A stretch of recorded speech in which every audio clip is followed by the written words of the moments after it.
It's time for Talk Law Radio with Todd Marquardt. Todd Marquardt, attorney at law in Texas. If you're a millionaire or a thousandaire, Talk Law Radio is now on the air. Call in with your business law question, your elder law question, veteran aid, Medicaid, build a business to get paid.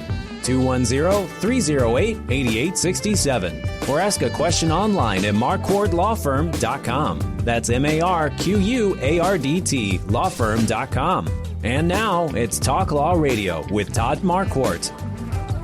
Is the government going to prohibit hate speech, quote unquote? Shannon and I are going to discuss Charlie Kirk, polarization, violence, and the law of free speech today. Why do people consider Charlie Kirk's ideas to be so hateful? How did people in the United States become so polarized? Is polarization of ideas correlated with violence? And then we'll talk about the law of free speech. In addition to the assassination of Charlie Kirk, we've heard about the Minnesota House of Representative Melissa Hortman and her husband who were killed. We learned about Minnesota State Representative John Hoffman and his wife who were shot and wounded. We learned about Pennsylvania Governor Josh Shapiro and the Molotov cocktail at his house.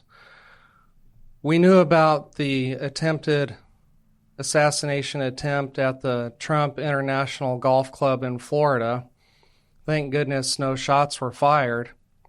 And then we knew that then candidate Trump faced a gunshot wound to the ear while he was campaigning in Pennsylvania.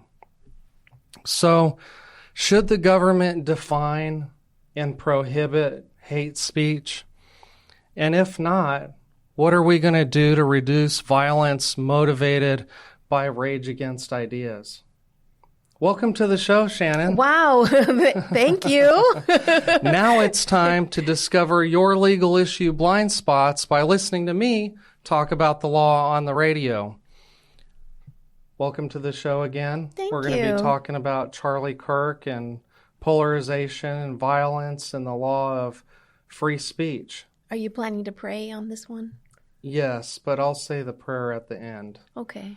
I know that we like to do that, and we definitely want to pray for all of you because the society is polarized and it's becoming more dangerous, and I'm afraid that the government is going to tell me what to say and what not to say. But my first question is, was the killer justified in assassinating Charlie Kirk? What would you say? Of course not. I knew you would say that. Yeah, of course not. But you are correct to ask the question because there has been surprisingly a large amount of comments that I've seen, and they appear to be real people because you and I know that sometimes what we see online, it's not even real. It's just outside forces trying to cause division here within the U.S. But it appears to be a big faction of people that are happy and applauding and saying, yeah, like just what you said right now, that he deserved it, basically. It's so sad because I would say nobody deserves to be murdered.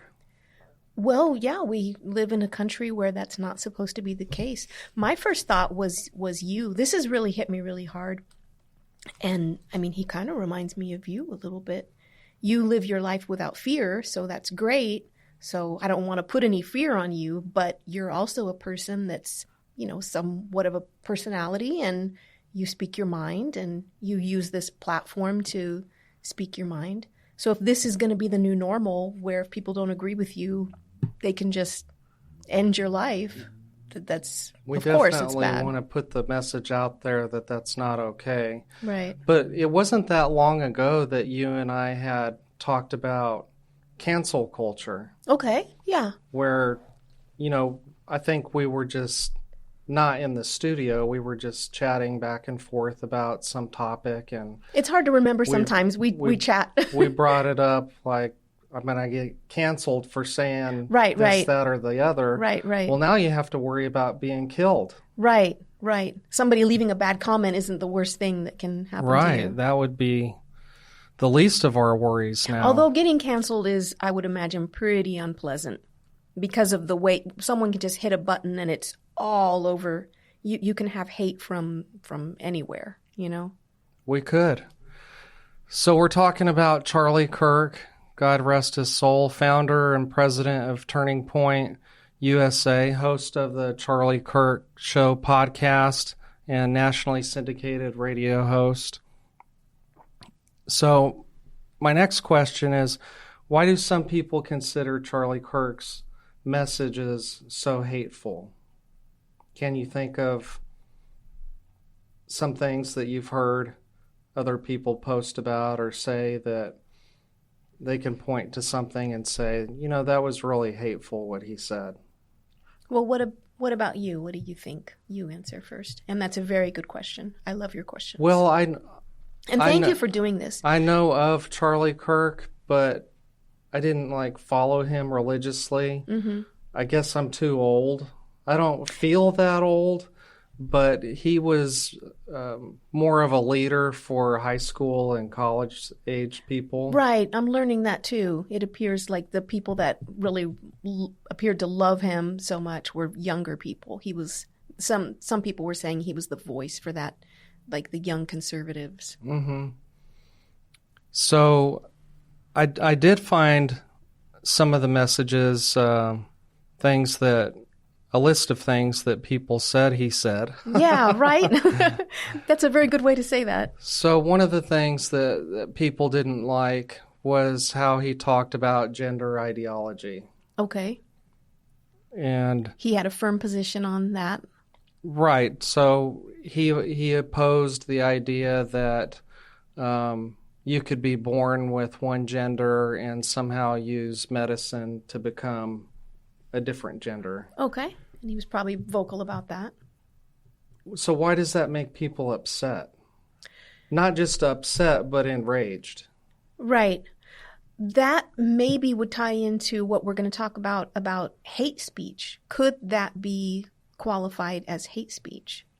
Does that make sense? Well, I don't know how you define hate speech. I don't think we have a definition right now, but it could be defined as, because we have a very, our laws are trying to be much more sensitive to the LGBTQ community currently, correct? The trans community, LGBTQ. So in reference to what we talked about with cancel culture, you could probably agree with me that it's no longer, can we say, acceptable or normal to be saying something against this community. So that community is protected. They are allowed to live their life as they believe. And so somebody like Charlie Kirk would be viewed as hateful to those advances that have been made in the civil rights of gay people and trans people. Well, I think that development occurred largely 4 years ago under President Biden's administration. Some of the executive orders that he signed to give additional rights for or we could say that population. We could say recognize, because you and I were Christians, so we believe that God gives rights. They come straight from God. A president can't give them or take them away.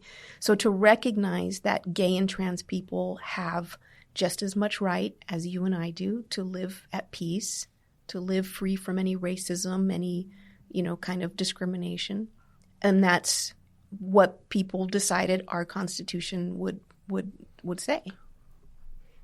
Well, I think that where Charlie Kirk was coming from was that they weren't just recognized as having natural rights given from God, but they were elevated into being given additional rights under the... I'm following you.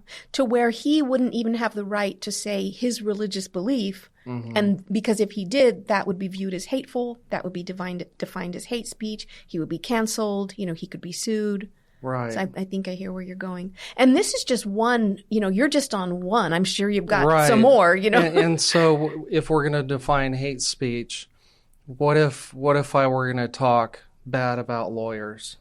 What if I were going to tell a lawyer joke? Yeah, why is that not as provocative? Well, I think if I were president or if I were governor of a state, maybe that would be offensive enough to me to say that if you tell lawyer jokes in the hallway, you're not going to work for the government. Right. Or you're not going to be able to apply for certain benefits. That's a good analogy. Yeah. Could you be sued? Well, my point is, I don't want the government defining hate speech. Okay. Because there's nothing in the Constitution or in the Supreme Court rulings that define nice speech or hate speech. They only talk about protected speech or regulated speech. Okay. But we'll have to wait until a little bit later to talk more about the law. I think you of have a free good speech. argument that you could make for that.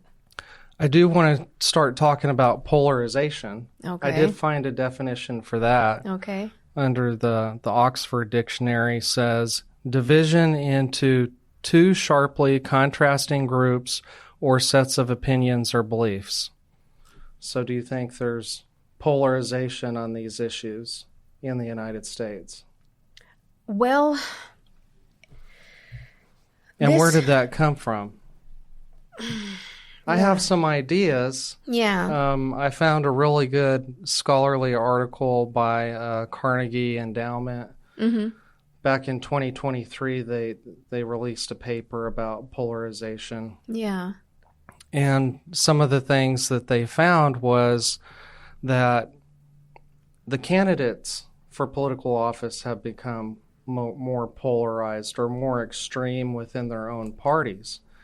And when sounds right, they're the only one running, you don't get to choose a less polarized Those candidate. are your only options. Yeah. Right. And if it's a safe district and there's no opposition, well, then that's the guy or the gal that has that seat. It does get people's attention. So if you have a message that's more middle of the road or more moderate, it takes a little bit longer to explain. It's a little nuanced. If you have a very fiery rhetoric type of message, it's pretty easy to deliver. You know, you're not the problem. It's that other guy that's the problem. Right. So just vote for me and I'll get rid of that other guy. Right. And you're fine. Like you don't have to change anything about you at all. That's a great point. It's always easy to blame them. It's just a very simple, easily digestible message. The truth is probably a little harder to explain. Well, see, here's the budget with the pie graph, and, here's what we have. We have to make some cuts here, Very unpopular message. And you don't typically like to hear the us versus them arguments. Who, me? Yeah. Well, I don't think you do either. I think the whole basis of I wouldn't be sitting here if you were not using your platform to decrease division. Yeah. We wouldn't be able to be friends. Somebody else that was on the show recently, Melody Smith. Yeah. I still remember when she said that the person who needed shoes at the church, he had the wristband or something that indicated he was a Christian. Yeah. And she just realized that this is a brother in Christ. Yeah. And so I'm reminded of that whether I agree with them or not, they're still God's children. Right. Yeah. I completely, obviously, 1,000% agree with you. And then from their perspective, whoever they are, yeah, I'm the them. Exactly. Yeah. To them. Yeah. Definitely. And so I would like to find common ground if we can. And this article from the Carnegie Endowment had some research that showed that it's easier to villainize another group when you don't know who they are. Okay. Like, not individual people, it's just the group that we don't like. Right. But when you're sitting down with a friend Yeah. who has some different views, Yeah. it's harder for you to say, I hate her Right. because Right. of her views. Right. Because you know each other. Right. And there's probably other qualities that you do like. Right. Right. You could cut me a little slack. Right. Yeah. And so, Well, that's just Shannon. She's been nutty ever since law school. You just got to forgive her. well, and here's another situation. If it's your neighbor that you don't like because of their political views, well, you still share a fence. Mm-hmm. And you're going to have to come to an agreement on when to replace that fence or when to stain it.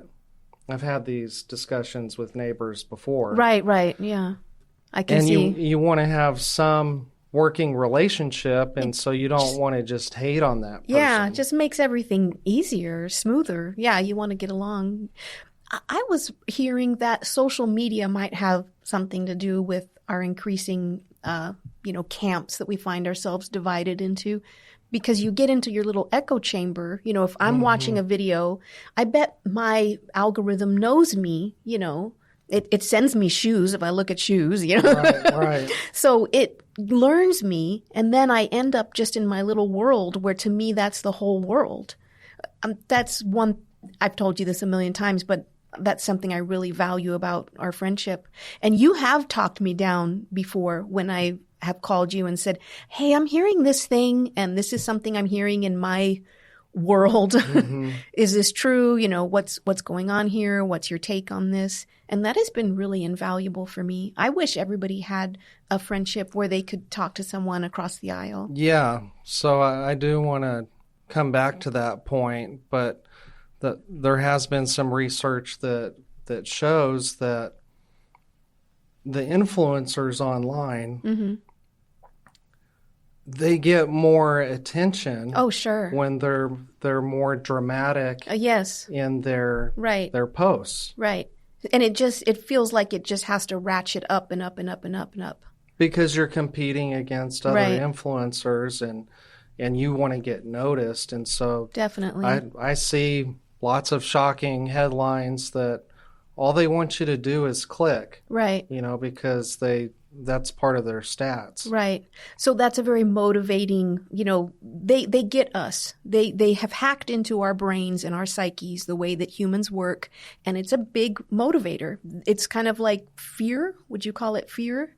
And fear can also go make you vote a certain way. Mm-hmm. They can get you to take action by. And I think the Supreme Court case about TikTok. They brought in lots of evidence about how the program was working. Right, how advanced it is. And that's what they found to be a national security threat. Right.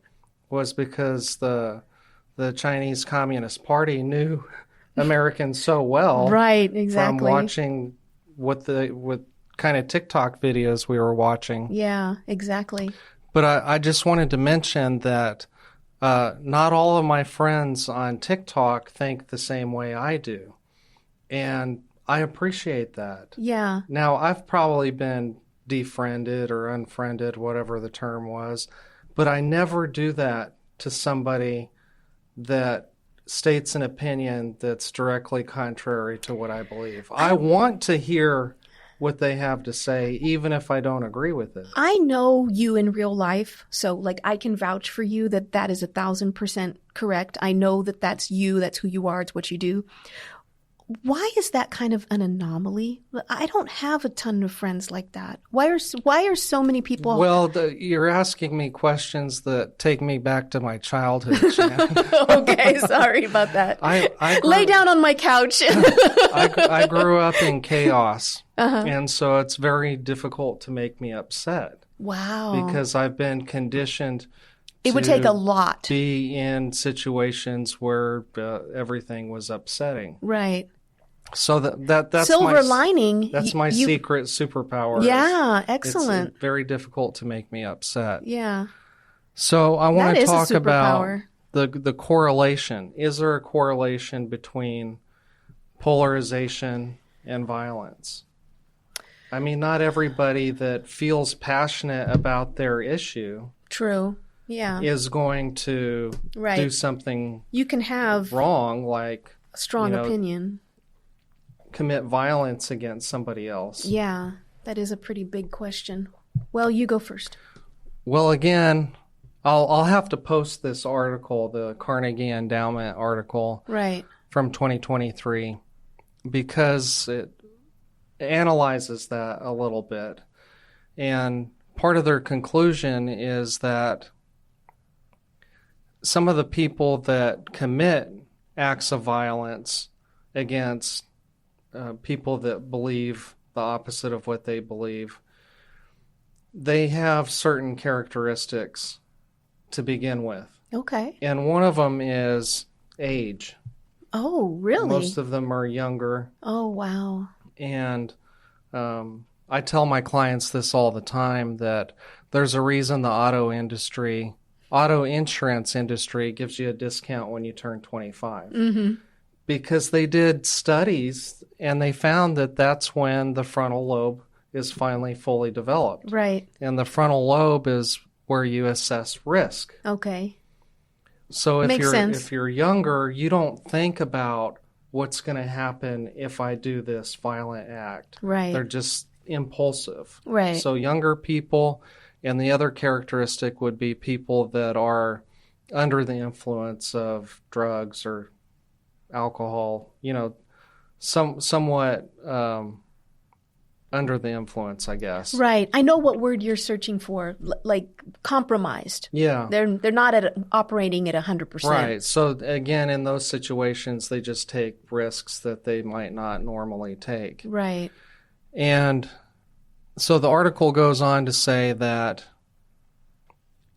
even if there weren't polarization, these people would still commit violent acts for other reasens. Okay. But why does it seem to be ratcheting up so much? Because I don't remember school shootings or, we're, I think, quantifiably more violent today. Well, we're not. As a society, I mean. Some people are. When I was in junior high, there were drive-bys at the junior high. I mean, we couldn't drive, but there were, I guess, it's not funny. I'm laughing young to people, driving by shooting at junior high kids. Right. So I would tend to agree, just anecdotally, with this type of assessment. I don't think that it's one-to-one. Uh-huh. Polarization of political views does not automatically lead to violence. Okay. Some people are violent and some people are not. Okay. The reasons for being violent could be varied. Okay. So I think would tend I to could agree with with you just by watching the news that there is more us versus them discussions taking place by politicians, right, by news commentators. Okay. They use those same words. I mean, when I went to the Tesla diner in Hollywood, there were protesters, and one of the signs said that hamburger tastes like fascism. Uh-huh. Well, that's a very polarizing term, right? Fascism? Yeah. Uh-huh. I mean, when they call Elon Musk a fascist, yeah. I mean, how could he be a fascist? How was the hamburger? The hamburger was good. It was comparable to like Freddy's. It was a steak burger. So you're taking me off of my point about. I'm reading a book about fascism right now. Tell me about it. Well, I think part of fascism would be we would not have the right to speak our minds. Well, I don't know anybody that was doing that before Charlie Kirk got murdered, unless you go back to when the Biden administration was telling Facebook and Twitter what kind of posts they should suppress and what kind of posts they should elevate.